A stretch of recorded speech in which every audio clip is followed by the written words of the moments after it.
Hey guys, तो कैसे हैं आप सब लोग। आशा करता हूँ आप सभी लोग अच्छे होंगे और मस्त होंगे, तैयारी कर रहे होंगे, मॉक दे रहे होंगे।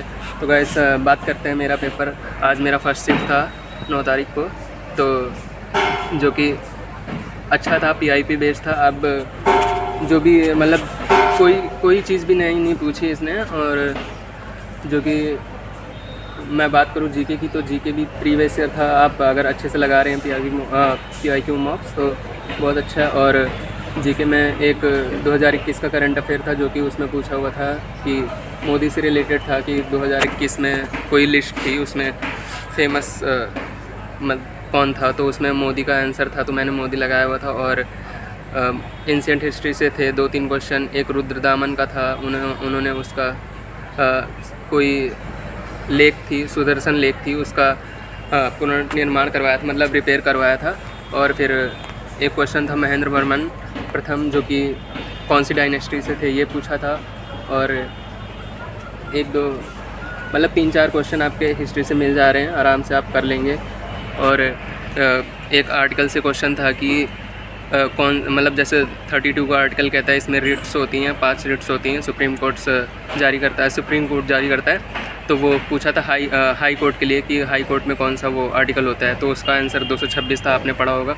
तो ये इस तरह की चीज़ें आपको जीके में रिवाइज़ करके जानी है। और बात करते हैं मैथ की तो मैं ये कहूँगा, जितने भी CHSL के 2024 के पेपर हुए हैं, तो आप उसके सारे मॉक्स सेक्शनल लगा लीजिए मैथ के। और बिल्कुल भी एकदम सेम टू सेम पैटर्न है उसका। और बाकी 3-4 क्वेश्चन थोड़े से कैलकुलेटिव हैं, तो उन पे आप स्टक ना होइए, बिल्कुल भी समय मत दीजिए उनमें।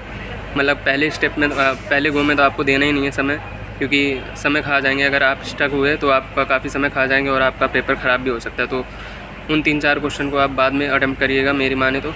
और बाकी 3-4 क्वेश्चन DI के थे, जो काफ़ी जैसे CHSL में था कि डाटा काफ़ी अच्छे से दिया हुआ था और करने में मुश्किल हो रही थी बच्चों को, तो वैसे ही सेम पैटर्न पे था। बाकी ओवरऑल मैथ भी ठीक ही थी।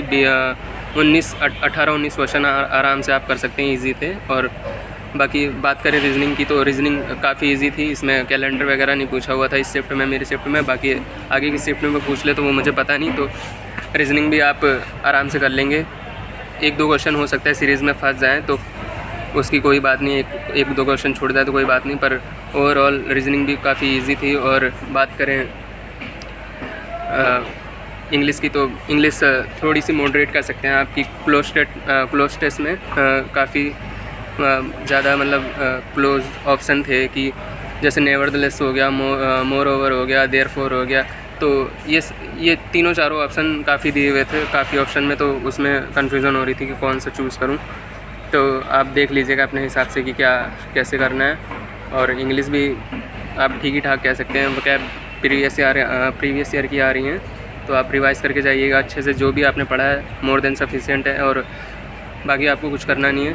जैसे आपका एग्ज़ाम आज है, तो कल है एग्ज़ाम, तो आज मॉक मत लगाइए, जितना भी है रिवाइज़ कर लीजिएगा। और जीके में आप ख़ास तौर पे वो वाली चीज़ें रिवाइज़ कर लीजिएगा, किस समाज का किसने वो किया, जैसे आर्य समाज को किसने स्थापित किया था। और मेरे में एक क्वेश्चन आया था, प्रार्थना समाज का किसने वो किया, तो ये 1867 में 1867 में आत्माराम पांडुरंग ने किया था। तो इसी तरह आर्य समाज का भी पूछ सकते हैं।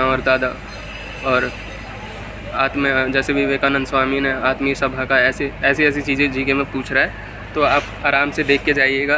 परमार SSC चैनल पे उन्होंने करवाया है इस तरह की चीज़ें, PI की देख लीजिएगा, या 1 शॉट लेक्चर्स देख लीजिएगा।